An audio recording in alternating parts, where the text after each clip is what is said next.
Siku zote nzi kufa kwenye kidonda sio haramu. Nasi tumegeuka nzi kwa siku ya leo. Tumefia hapa Chuo Kikuu cha Taifa cha Zanzibar SUZA katika kampasi ya Kizimbani hapa kwenye chuo cha kilimo.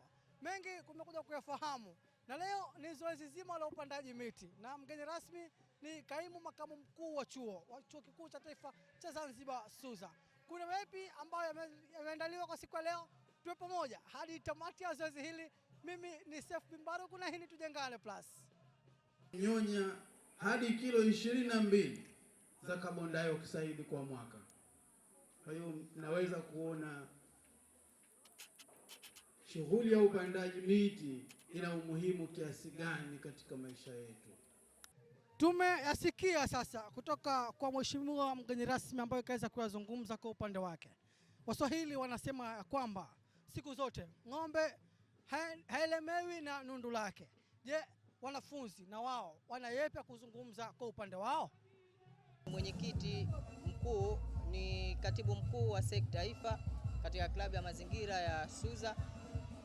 Leo tumebahatika kushiriki katika zoezi hili la upandaji wa miti tukiwa katika kusherekea siku za Convocation Day, na leo tukiwa katika siku ya pili ya convocation ambayo ilikuwa ni siku ya upandaji wa miti. Hivyo kama sisi wana klabu ya mazingira tuna furaha kubwa sana kushiriki katika hili zoezi la upandaji wa miti, kwa sababu endapo tutaweka mazingira sawa katika upandaji wa miti, basi tutahakikisha kwamba tunaweka mazingira sawa na tunaboresha mazingira ya chuo kwa ujumla. Hivyo ushauri wangu kwa wanaklabu wenzangu na klabu nyingine, tusiwe nyuma katika harakati hii ya upandaji wa miti, kwa sababu miti inatupatia oxygen, miti inatupatia kivuli cha kutosha. Leo tuko hapa Kizimbani katika hafla hii ya convocation katika uhamasishaji wa utunzaji mazingira kwa upandaji miti. Hivyo tumejumuika tukishirikiana tukiwa pamoja na naibu makamu mkuu wa chuo Talib hapa kwa ajili ya kupanda miti hii ili kuhamasisha utunzaji wetu wa mazingira na kuweka mazingira yetu katika hali ya usalama. Hivyo tunawashajihisha wanajamii, kwa vile SUZA ni kichocheo cha mabadiliko ya jamii, kufanya mambo haya, yani iwe ni kama ni wigo kwao kwa ajili ya kufanya mambo ya utunzaji wa mazingira ili kuwa na maisha yaliyokuwa bora zaidi, kupunguza ongezeko la joto duniani ili tuweze kuwa salama siku zote.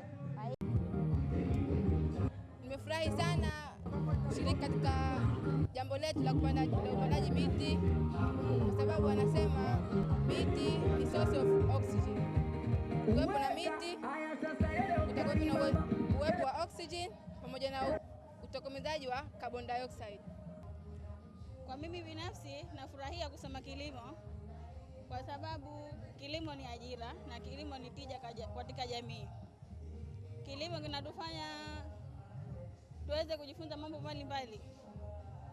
Pia na washauri wanawake wenzangu kujiunga na kilimo, maana kilimo kina maslahi mbalimbali. Tunaambiwa ya kwamba kila lenye mwanzo halikosi kuwa na mwisho. Ni tamati ya zoezi hili katika hapa Chuo Kikuu cha Taifa cha Zanzibar SUZA, kampasi ya Kizimbani. Ilikuwa ni zoezi la upandaji miti na tayari limekamilika, na tumesikia hotuba ya mgeni rasmi mwenye kaimu makamu mkuu wa chuo. Na baada ya haya tuna mengi kuzungumza. Ulikuwa nasi Tujengane Plus katika zoezi tangu lilipoanza na hadi hapa. Asante, mimi ni Seif bin Baruku na hii ni Tujengane Plus.